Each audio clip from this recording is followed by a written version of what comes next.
Hello there, everyone. Allie Virtue here from Parkside Nutrition, and welcome to another Free Shit Friday. Today, we're going to talk about why you should be trying some savory breakfast options, especially if you have a fat loss goal, if you have a gut health goal. I'm going to talk about these options from a nutritionist standpoint, and there's going to be a gift at the end, so make sure you hang on. So, what are we going to cover? Why you should try these savory breakfast options, the pros of them, the problems I see with a lot of sweet options, and of course my recommendations. And if you watch till the end, you can get this download full of savory breakfast options that I recommend to my clients all the time, including a full page of linked ones. These are what they look like, plus some really simple ones that you can just throw together too. So both options covered. All right, so why should you try savory breakfast? Well, the pros for fat loss specifically, they're generally going to be higher protein, higher fat, lower sugar. That sets you up really, really well to have very good blood sugar levels throughout the day. Healthy blood sugar levels means lower risk of prediabetes or type 2 diabetes developing, and you're probably going to have way better concentration, energy levels, focus throughout the day, very regulated moods, so you're not going to struggle with as much anxiety or lack of concentration and focus, that type of thing, which is really, really key. And then you're going to be full for longer, less cravings, and usually this leads to lower overall calorie consumption, less need for snacks, sugary type things, because we're not on this sugar roller coaster. We'll have a visual for that later, but this is how this can be really, really helpful for your fat loss journey. So if you've been trying things out like Kodiak cakes, nothing against them personally, but Kodiak cakes or protein pancakes or waffles or something along those lines, if you're still trying to hang on to that traditional breakfast food, maybe for standard America, I would really, really recommend doing more of a savory option. For gut health, why is this a pro for gut health? So many things. So usually these type of savory options includes a lot more whole foods like eggs, lean proteins, veggies. People are not usually getting enough vegetables, and if I can get some vegetables at breakfast, I'm pretty stoked because that usually increases people's vegetable consumption like 30%. So I'm always a fan of this for that reason, but also includes, or you can include, some fermented vegetables like sauerkraut, kimchi. Fantastic. Another thing that I wish more people would have is those fermented foods, and this is another opportunity to fit those in. More fiber, more vitamins, minerals, those micronutrients, those things that we need in small amounts. But again, we're giving our body this information. Well, it is information. We're giving our body the information and the nutrients that we need to support that healthy microbiome, which just means a healthy balance of our gut bacteria, and then also a healthy gut barrier. The gut barrier is like a tissue like anything else, and it can suffer with inflammation as well for, putting inflammatory foods going by it on a constant basis. It's kind of like me scratching my skin potentially on a constant basis. If I do that for long enough, I'm going to have like a sore there, right? And that tissue is going to start to not look as healthy. So I really want to give my guts the best possible nutrition I can so it can be a really healthy tissue.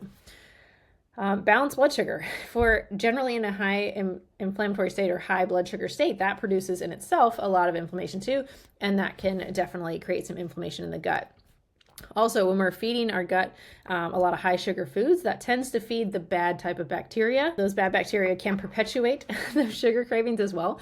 But those inflammatory or bad bacteria, if you want to call them that, can also drive a lot of inflammation and inflame that gut barrier as well. So it can kind of be a nasty cycle, but we know how to stop it. So keep that in mind too. Always think of your gut. More balanced energy levels. This is huge. Even if our macros are good, even if it's high protein, I find people do so much better and have way better energy throughout the whole day, not just the morning, if we have proteins and fats and obviously some plants in there in our first meal. Why does this happen? Because fats and proteins and fiber slow down our digestion a little bit and slow the absorption of sugar or starches.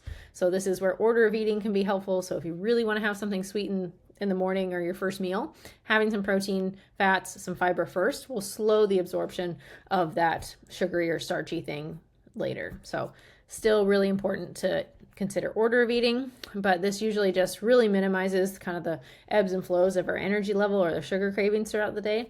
And it's just way better for mood focus going forward. So really recommend this. This is a game changer, especially if your job really requires you to focus and be really efficient with your time and energy. So this is a good visual for the roller coaster of sugar cravings that you can probably, a lot of people experience, right? This could be, I have cereal and a sugary coffee in the morning. Well, this is my blood sugar spiking really high, and that's really stressful for the body. And then it crashes.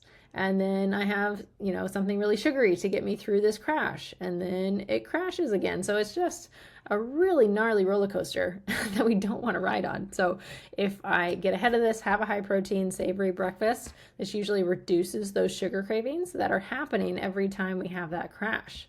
So less energy crashes usually means I need less high sugar quick snacks to get me out of this crash, and it stays nice and level throughout the day. And that usually, again, reverts to the fat loss side of things. Much easier to have a lower calorie intake. And honestly, though, like, this looks up and down and roller coaster like. This is people's moods and energies and like anxiety. This is also very much like how you feel, just, in and of yourself. This can really, really be helpful to kind of mellow things out. So not just necessarily about our blood sugar levels, but how we feel. So problem with the sweet breakfast is you actually have some decent options in this picture, but I would say the traditional stuff like, pancakes, waffles, muffins, granola, just having fruit, jams, things like that, or toast and jam, syrup, all of those things, not really great. So they're not going to give us very good energy. So these are our kind of staples for breakfast. Not going to have very good energy. We're going to have a higher sugar intake, more sugar cravings, more sweet stuff that we taste, the more sweet stuff that we typically crave. So we're kind of on that cycle of things. So if we can decrease the number of times I taste sweet things in a day, quite often that really, really helps people diminish those sugar cravings. Eating stuff like this, it's not going to be as satisfying. So I think we've all probably done it, but like had a big plate of waffles or pancakes or something, and we feel really stuffed, which might make you feel like it's going to hold you over for a really long time. But it's going to make us feel tired. It's going to make us feel probably a little bit bloated. And then sometimes, because those quick carbs, it's not a lot of fiber, not a lot of fat, maybe some fat, not a lot of protein, it's going to go through our system fairly quickly in comparison to those higher protein foods and higher fiber foods. So we're not going to actually stay that satisfied. We're going to have less satiety is what that means, less satisfied throughout the day. So you might find yourself still snacking a couple hours later, even though you had a whole plate of waffles or a whole plate of pancakes, right? And then poor gut health. So like we said, if I'm feeding my bacteria that loves sugar, all of these carb-based foods, that's the type of bacteria, the bacteria that loves those type of high sugar foods, that's what's going to proliferate. That's what's going to take over or increase in numbers in my gut. That's not very good. That's going to increase my sugar craving. It's going to increase the inflammation. It's not going to provide a lot of fiber that's going to feed the good bacteria. So that's how poor gut health can kind of originate from there.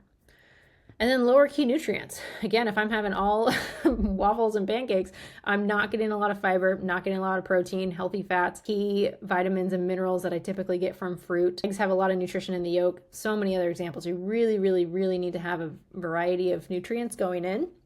On occasion, this is probably not a problem, but I don't want this to be our default, our go-to, our regular routine type of thing. Maybe a once a week type of thing, but we pair this still with some eggs, some vegetables, things like that.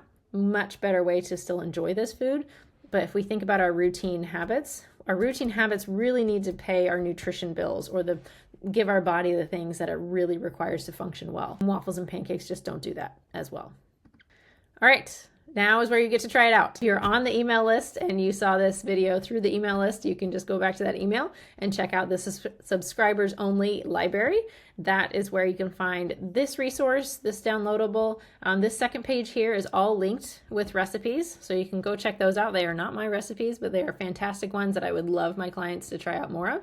And then these are really simple ones. So if you generally know how to cook, these are really simple ones to include on a regular basis. But if you are not on the email list and you are watching this on YouTube, just from YouTube, thank you for watching. But also go ahead and make sure you are on that subscriber only list, because then you get access to all of the free downloads on that list as well. So make sure you check it out. That's at parksidenutrition.com/subscribe, and that will be in the caption below as well.